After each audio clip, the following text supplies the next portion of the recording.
अगर आप चाहते हैं कि माता लक्ष्मी की कृपा आप पर हमेशा बनी रहे और माता हमेशा आपके घर में निवास करें, तो जहाँ पर आप उनकी संध्या वंदन या पूजा करते हैं या अन्य उपाय करते हैं, उसके अलावा इन 2 बातों का और ध्यान रखना आवश्यक है। और ख़ास तौर से पहली बात कि इन 4 चीज़ों का कभी भी लेन-देन ना करें, क्योंकि इनका ऐसा करने से माता नाराज़ होकर घर से चली जाती हैं और घर में दरिद्रता आ जाती है। हालाँकि जीवन में विभिन्न चीज़ों का एक-दूसरे को लेन-देन करना एक सामान्य बात है, लेकिन वास्तुशास्त्र में ऐसी 4 चीज़ें बताई गई हैं जो कभी भी दूसरों को नहीं देनी चाहिए और नहीं लेनी भी चाहिए। क्योंकि ऐसा करने से माँ लक्ष्मी उसी दिन रूठ कर चली जाती हैं और घर पर विपत्तियों का पहाड़ टूट पड़ता है। इन 4 चीज़ों के लेन-देन में आपको बहुत एहतियात बरतनी चाहिए और जहाँ तक संभव हो इनसे बचना चाहिए।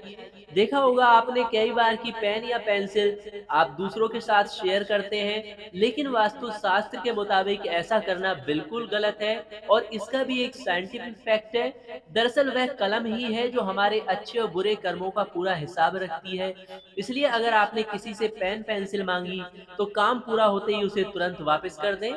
साथ ही अगर आपने किसी को पेन पेंसिल दी है तो काम पूरा होते ही उसे तुरंत वापस मांगने में संकोच न करें। ऐसा न करने पर पेन के साथ आपका भाग्यफल भी दूसरों के साथ बढ़ जाता है, जिसका नुकसान आपको आर्थिक हानि के रूप में उठाना पड़ता है। दूसरा है झाड़ू, जिसके ज़रिए हम रोज़ सुबह-शाम घर दुकान को अपनी साफ़ करते हैं और सफाई बहुत आवश्यक है और इसे माँ लक्ष्मी का प्रतीक भी माना जाता है। लेकिन कभी भी भूलकर अपनी झाड़ू को किसी को भी उधार नहीं देना चाहिए, क्योंकि जिस दिन से झाड़ू उधार दी जाती है, उसी दिन से माँ लक्ष्मी भी आपके घर से विदा हो जाती हैं और घर में धीरे-धीरे आर्थिक समस्याओं का अंबार लगने लगता है। मेहनत से कमाया हुआ पैसा फालतू कामों में खर्च होने लगता है। परिवार में बीमारी घेर लेती है, इसलिए चाहे आपका कोई प्रिय ही क्यों ना मांगे, अपनी झाड़ू किसी को भूलकर भी उधार या फिर गिफ्ट नहीं करनी चाहिए। इसके बाद में जो तीसरी चीज है वो है नमक।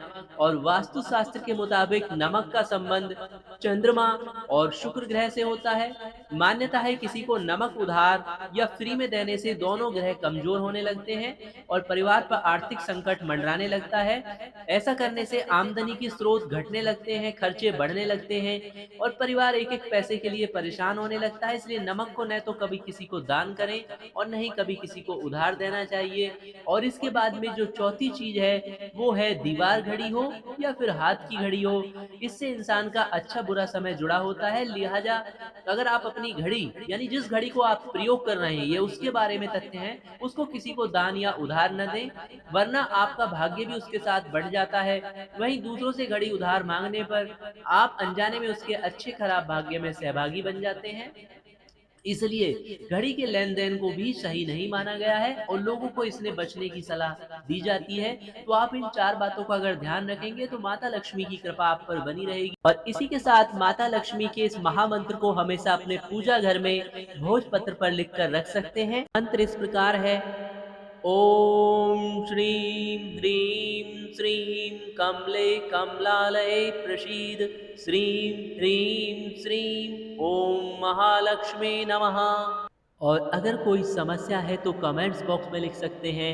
साथ में भगवान नारायण और माँ लक्ष्मी के प्रिय मंत्र ओम नमो भगवते वासुदेवाय नमः लिखना ना भूलें।